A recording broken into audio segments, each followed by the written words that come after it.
ഭഗവത്ഗീത സാഖ്യയോഗത്തിലെ 19-ാമത്തെ ശ്ലോകം. ഏനം വേത്തി ഹന്താരം യച്ചൈനം മന്യതേ ഹതം ഉഭൗതൗ ന വിജാനീതോ ന്യായം ഹന്തിന കന്യതേ.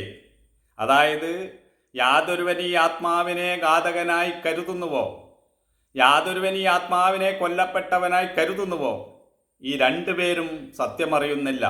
ആത്മാവ് ആരെയും കൊല്ലുകയോ കൊല്ലപ്പെടുകയോ ചെയ്യുന്നില്ല എന്നതാണ് ഈ ശ്ലോകത്തിൻ്റെ അർത്ഥം. കൃഷ്ണൻ അർജുനനോട് പറയുന്നു, അല്ലയോ അർജുന, നീയും മറ്റുള്ളവരും നിങ്ങളുടെ ദേഹമാണ് നിങ്ങളെന്ന് ധരിച്ചിരിക്കുന്നു.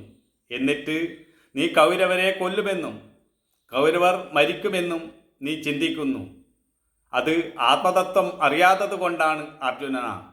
ശരിക്കു ചിന്തിച്ചാൽ നീ ആരെയും കൊല്ലുന്നുമില്ല, മറ്റുള്ളവരാരും കൊല്ലപ്പെടുകയും ചെയ്യുന്നില്ല എന്നതാണ് ഇവിടെ പറയുന്നത്.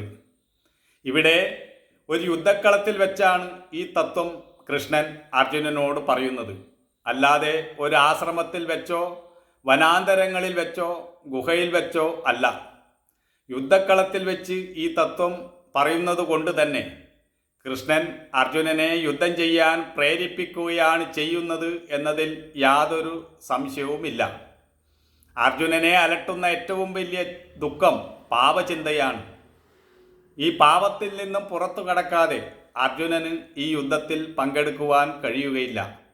അർജുനൻ ഈ യുദ്ധത്തിൽ നിന്നും പിന്മാറുകയാണെങ്കിൽ ദുര്യോധനാദികൾ ഈ യുദ്ധത്തിൽ ജയിക്കാനിടയാകും.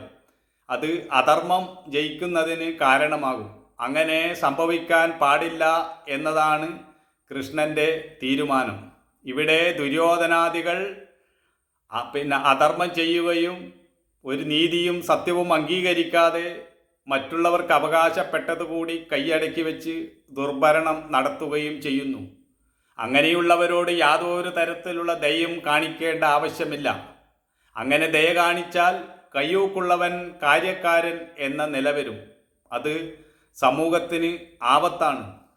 അതുകൊണ്ട് നിന്റെ കർത്തവ്യം എന്ന നിലയിൽ നീ യുദ്ധം ചെയ്യൂ എന്നാണ് കൃഷ്ണൻ അർജുനനോട് ഇവിടെ പറയുന്നത്.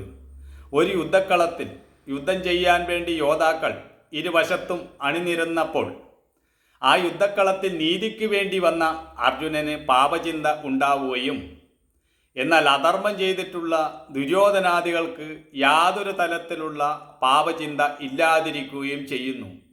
ഇവിടെയാണ് അർജുനൻ്റെ ചിന്താഗതി ശരിയല്ല എന്ന് കൃഷ്ണൻ പറയുന്നത്.